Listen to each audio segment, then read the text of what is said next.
I just thought it would be fun to try and drag this disease across to a horde capital. If I'd known that later on we would have been referred to as terrorists in the process, I probably would have curtailed that a little bit. When we look at the corrupted blood outbreak, there's a lot of ways that people responded to that have parallels to the real world. Blood plague definitely broke the game. Today, we're used to thinking about pandemics, literally all of the time. But in 2005, most people never considered they'd be at risk of catching a deadly plague, and definitely not in the virtual realm of World of Warcraft. Blood Plague, World of Warcraft and the virtual pandemic.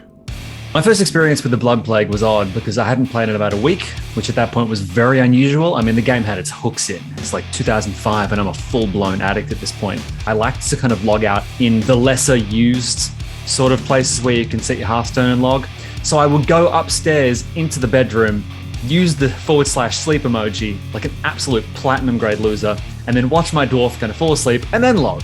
And so every time I logged back in, it felt like I was waking up in my own bed. It's stupid, I know.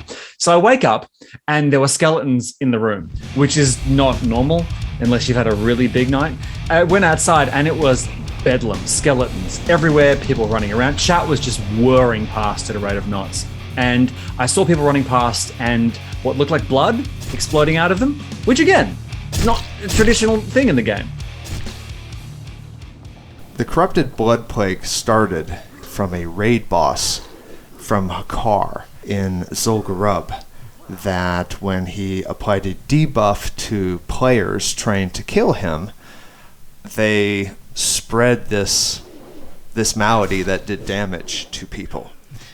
And it's a raid mechanic designed to spread people out, and players learned that if your pet caught this, you could dismiss your pet and after the raid resummon the pet, and the debuff would still be on the pet. And they could do this outside of the raid zone in a capital city where there's lots of people around.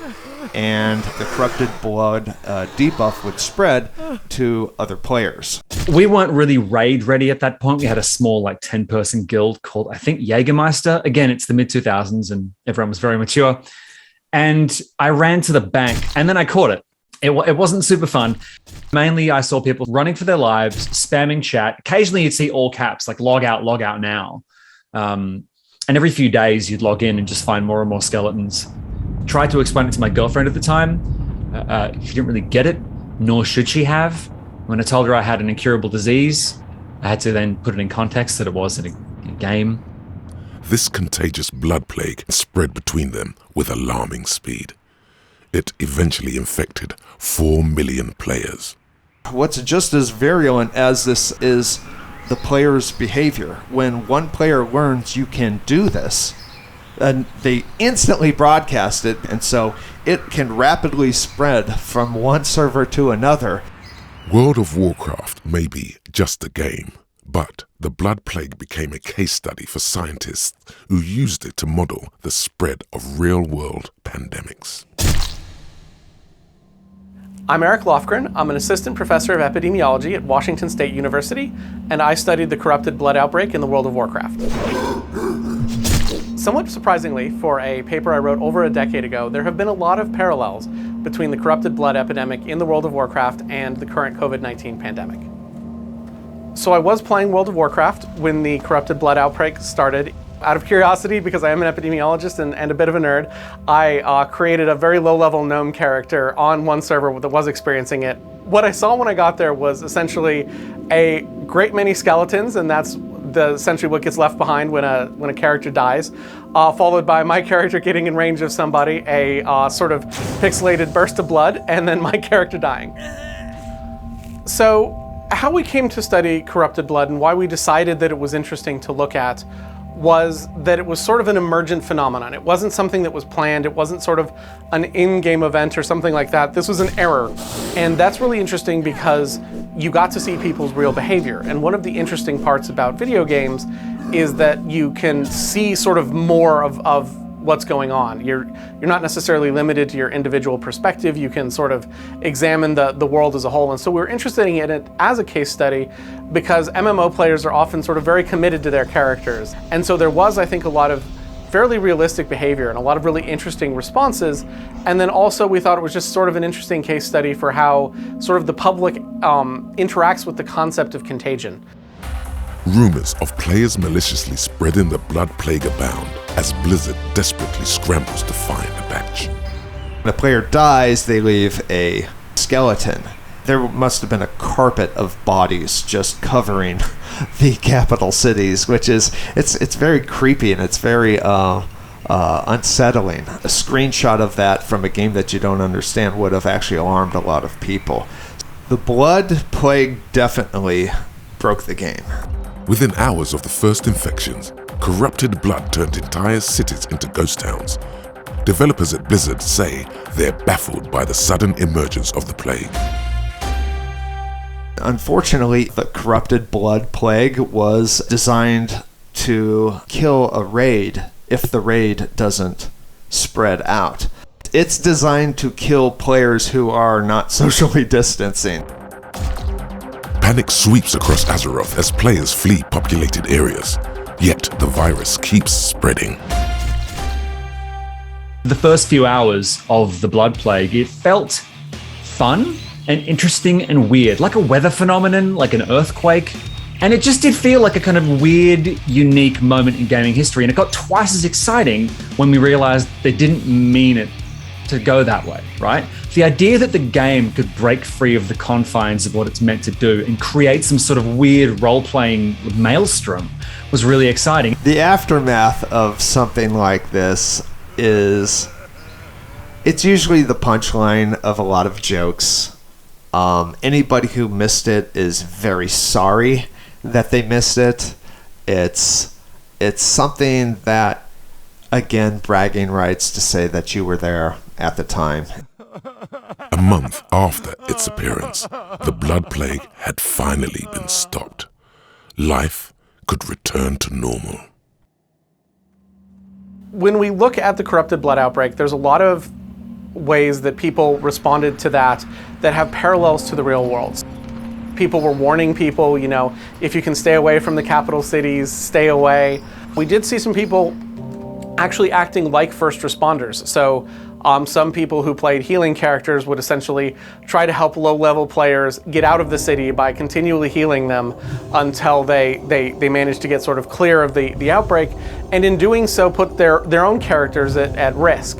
We saw people starting to engage with sort of risk mitigation behavior. So, oh, maybe I don't need to go to the auction house for a couple days while this all works itself out, or, sort of tracking rumors and things like that. The blood plague itself, I think, was a really interesting sociology experiment that just happened to be there. And it's informed so much research and practice throughout the world in medicine and how easy things are transmissible. And I think that's a wonderful thing that the game itself unintentionally broke and gave us. While some players risked catching the plague to help, others deliberately spread the virus. We were lowbies. I think it was like level 35, 40. I was a Beastmaster Hunter, and my guy was called Fangoria, and he's love of my life, amazing character. And I had just never seen a Horde capital city because I was very much married to the idea of the Alliance. I'd always wanted to see Orgrimmar, and I thought, look, why don't we just try and tow the disease out? And this occurred to me intuitively, and we all kind of agreed it'd be fun to do like a graveyard run and just sort of drag it incrementally all the way. I think we were heading down via Menethil, then getting on boats, and that was the plan. But yeah, it was something we came up with fairly organically, and we didn't get that far because frankly it was just starting to eat into our repair costs and we were getting frustrated. But God, can you imagine having dragged this thing into capital cities? When I heard later on that people had successfully spread this thing maliciously and kind of broken through that boredom barrier, I was really confused because the level of dedication and spite that takes.